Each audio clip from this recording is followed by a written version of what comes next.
Welcome back. Mike Miller, Senior Vice President at NCBA, is with us discussing the important program work that he and his staff do. Mike, we were talking about demand drivers and specifically consumer preferences, and I'm curious to know, how are some of those changing preferences we were talking about really impacting the overall demand for our product? Well, there's a lot of different moving parts. I think one of the things that we've done a great job here over time, especially from a fundamental or foundational research standpoint, is focusing on those things that we would consider to be table stakes. One of those is beef safety. So we sometimes take that for granted, especially when we go through a period of time where we don't have any big recalls or we don't have anything that's popping in the media.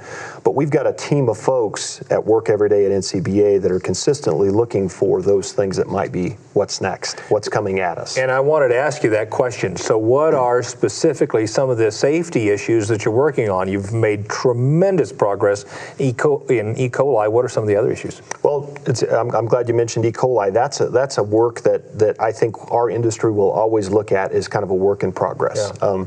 There's a lot of different things going on there, a lot of different research that continues there, but our industry's done a fantastic job of getting a handle specifically on E. coli.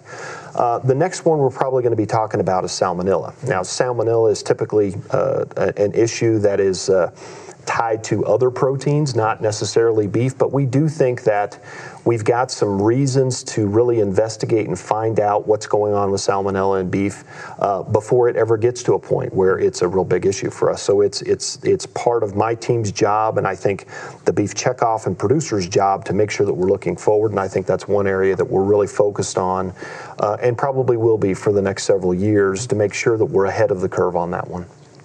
Earlier today in the interview, you talked about the role you play in research. And as we look to the future of beef demand and think about future cuts and future cooking options, can you tell us more about some of the research priorities you have? Yeah, we just walked through beef safety. Beef safety is obviously one that we'll always be focused on.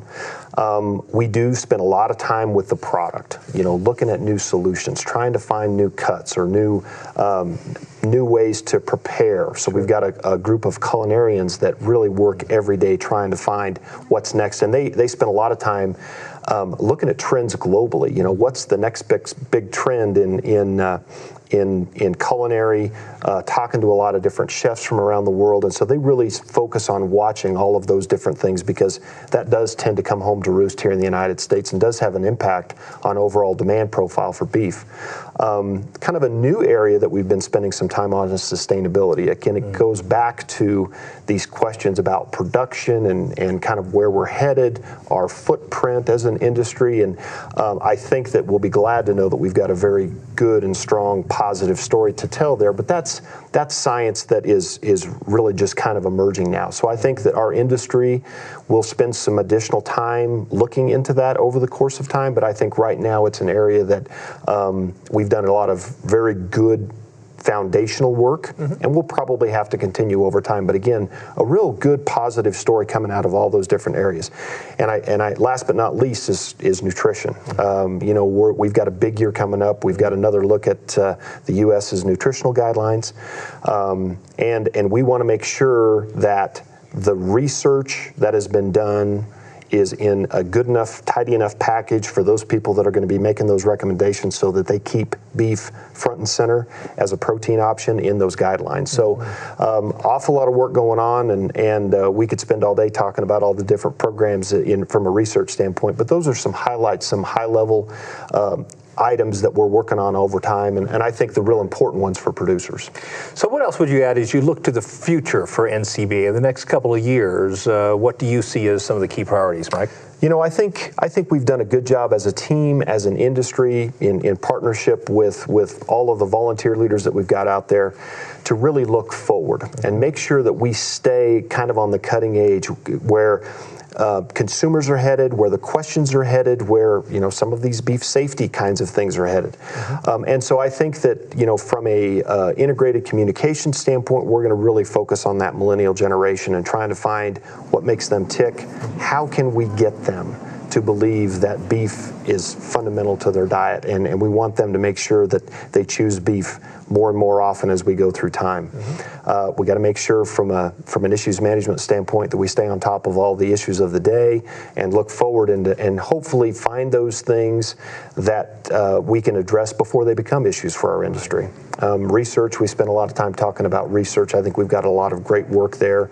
And again, a group of people that are really focused on what's next as opposed to being in a reactionary position.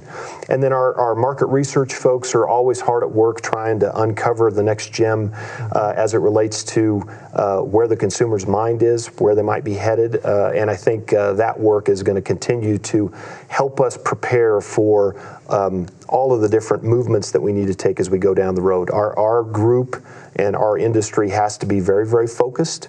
These resources are extremely valuable to both us and our producers, and I think that we're doing a great job of making sure that those resources are focused in the right areas.